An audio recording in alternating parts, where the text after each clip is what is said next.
ज्ञानव्यापी मामले को लेकर कल कोर्ट में रिपोर्ट सबमिट करनी थी, लेकिन कोर्ट कमिश्नर्स के द्वारा 2 दिन का समय मांगा गया और आपने देखा कि किस तरीके की कोर्ट की कल कार्रवाई रही। कोर्ट ने कोर्ट कमिश्नर अजय मिश्रा को हटाया क्योंकि बार बार मांग उठाई जा रही थी कि निष्पक्षता के साथ में कार्रवाई नहीं हो पाएगी अगर वो मौजूद होंगे वहां पर। तो इस वक्त याचिकाकर्ता सोहन लाल आर्य जी हमारे साथ में मौजूद हैं, उनसे हम बातचीत करेंगे कि आज आखिरकार क्या कुछ होने वाला है कोर्ट में और क्या क्या मांगे हैं और क्या क्या याचिकाएं हैं। सोहन लाल जी, सबसे पहले स्वागत है आपका। हम मुद्दे पर बात करें उससे पहले अशोक गहलोत जो कि राजस्थान के मुख्यमंत्री हैं, उन्होंने एक टिप्पणी की है। उन्होंने कहा है कि ये जो मैटर हो रहा है बनारस में ज्ञानव्यापी मामले को लेकर, ये एक तमाशा है, तमाशा क्रिएट किया जा रहा है, आपसी सौहार्द को बर्बाद किया जा रहा है। हम राजस्थान के माननीय यशस्वी मुख्यमंत्री माननीय गहलोत जी को कहना चाहते हैं, हिंदू भावनाओं को उभारना बंद करें। मात्र मुस्लिम वोटों के लिए उतराव चढ़ाव के ये गणतज्ञ, आप जैसे गणतज्ञ सांप्रदायिक सद्भाव को बने रहने दें। मैं आपसे पुनः क्षमा चाहता हूँ माननीय गहलोत साहब। काशी में हम लोग गंगा जमुनी संस्कृति की तरह रहते हैं और इस समय जो है, और यहाँ तक कि जांच कमीशन में हम लोग वादी हों या प्रतिवादी हों, माननीय विशाल सिंह जी के नेतृत्व में पूरा काम प्रे भाईचारे की तरह हुआ, उसमें विष घोलने काम न करें। माननीय गहलोत साहब, आप अपने प्रदेश में कुछ भी कह लीजिए, लेकिन हिंदुओं के साथ माखौल मत करिए, धर्म के साथ माखौल मत करिए। इतना साहस है तो मुस्लिम धर्म के खिलाफ एक भी बयान देकर देखें। क्षमा करें गहलोत साहब, आप अपनी भाषा को संयमित करें, वरना हिंदू समाज आने वाले दिन अगर आपके साथ उठ खड़ा हुआ तो फिर भगवान ही बचाए। बिल्कुल। तो और इसके साथ ही सोहन लाल जी, जो टिप्पणियां लगातार आ रही हैं विपक्षी दलों की तरफ से भी, बार बार कह रहे हैं कि देश को तोड़ने की कोशिश की जा रही है और ये कोट करते हैं कि बाबा मिल गए, चूंकि आपने ही सबसे पहले बाहर आकर कहा था कि बाबा मिल गए, हर हर महादेव, लेकिन वो इसी शब्दों का इस्तेमाल करके कहते हैं कि ये सब तमाशा हो रहा है हमारे देश में। ये तमाशा नहीं है, हमारी गौरवमयी शानदार संस्कृति विरासत का प्रकटीकरण है।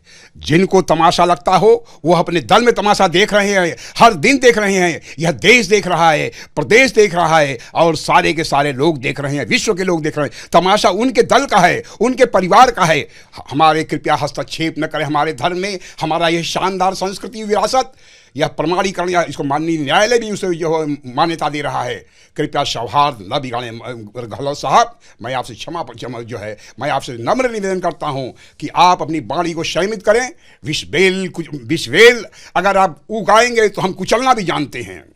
बिल्कुल। सोहन लाल आर्य जी, कल की हमने कोर्ट की कार्रवाई देखी कि सवाल अजय मिश्रा पर उठे तो बहुत सारी बातें लीक करने की भी बात हो रही थी, तो कार्रवाई उनके ऊपर की गई। अब 2 दिन में रिपोर्ट सबमिट करनी है, आगे क्या? आगे जो आज याचिका पर सुनवाई होनी है, एक तो वजू खाने को लेकर और दूसरी सुनवाई होनी है दीवार तोड़ने को लेकर, मलबे की जांच कराने को लेकर, जो महिलाओं द्वारा एक बार फिर से उन याचिकाकर्ताओं द्वारा वो याचिका दाखिल की गई है। आगे और कौन कौन सी मांग होगी अब आपकी कोर्ट से?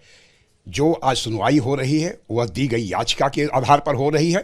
कल हमारी श्रीमती बीमार होने का नहीं जा पाई थी, आज जाएंगी। और अग्रिम जो याचिका है वह पश्च दीवार के पश्चिमी भाग में जो श्रृंगार गौरी की तरफ है, वह 72 फुट लंबा, 30 फुट चौड़ा और 15 फीट ऊंचा जो मलबा गिरा हुआ है, 1669 जो औरंगजेब के आदेश से जो है हमारे धर्म स्थल को जो है पदावनत किया गया था, तोड़ा गया था, उसमें हमारे हिंदू चिन्ह, हिंदू पाषाण खंड, हमारी अंग भंग प्रतिमाएं, हमारी मूर्तियां सब के सब जैसे मिलेंगे, वह एक प्रमाण होगा, वह एक। अच्छा, ये पूरी उम्मीद है, चूंकि आप भीतर गए थे और आपने देखा था, और जो शिवलिंग आप जिसे बता रहे हैं, दूसरा पक्ष उसे फव्वारा बता रहा है, तो आपको पूरी उम्मीद है कि अगर दीवार तोड़ी जाएगी, मलबे की जांच होगी, चाहे पूर्वी हो या पश्चिमी हो, तो वो बहुत सारी चीजें सबूत के तौर पर सामने आ सकती है जो ये साबित करेंगी कि यहां पर मंदिर था जिसका दावा आप लोग कर रहे हैं। बिल्कुल, जो दावा कर रहे हैं उसमें दम है। सत्यम प्रत्यक्षम किम प्रमाणम, सांच को आँच क्या।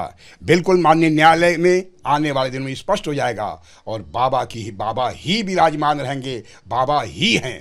अच्छा, दूसरे पक्ष की ओर से बार बार कहा जा रहा है कि आप किसी भी आकार को कह सकते हैं कि ये शिवलिंग है, लेकिन वो फव्वारा है, फव्वारा इसी आकार का होता है, इतने समय से वहां पर है, तो आप किसी भी आकार को शिवलिंग कैसे कह सकते हैं? हम किसी भी आकार को शिवलिंग नहीं कहते हैं। जब हमें ये पता, हम लोग जब जांच कमीशन हुआ, प्रशासनिक अधिकारियों ने उसको पूरा साफ किया। प्रशासनिक अधिकारियों में से एक अधिकारी जो विशेषज्ञ थे उसको देखे, कहे यह एक ही पत्थर से बना हुआ है, काले पत्थर का बना हुआ है और यह शिवलिंग सरीखा ही लगता है। और दूसरी चीज, तुरंत प्रतिवादी पक्ष के लोगों को हमने बुलाया।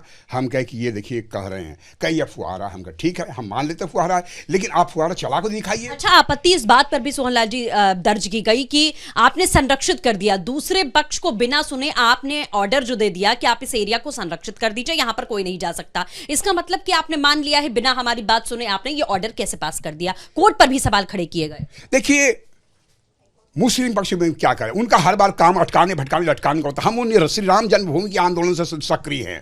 1984 से ज्ञानवापी के मामले में से ये संघर्ष कर रहे हैं। हम उनके हर रवैयों को जानते हैं, उनके पैतरों को जानते हैं, उनके छद्मनिवेश आवरण को जानते हैं, उनके हर षड्यंत्र का जानते हैं। जब उनसे हम फव्वारे के बारे में पूछे, अगर ये फव्वारा चला के दिखाइए, क्या खराब हो चुका है। हम कहा कितने वर्षों से खराब है, क्या 50 वर्ष खराब है। हम कोई भी ऐसा पहचान से बताइए जिससे फव्वारा हो सके।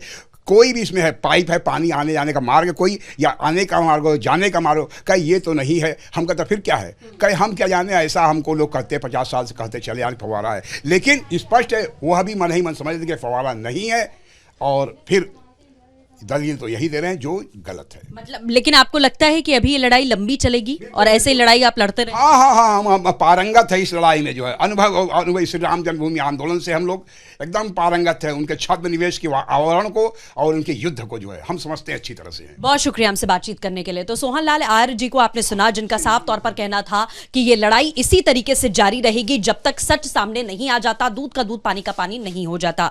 फिलहाल के लिए बस इतना ही। विजय अभिषेक के साथ सृष्टि पांडे, रिपब्लिक भारत, वाराणसी।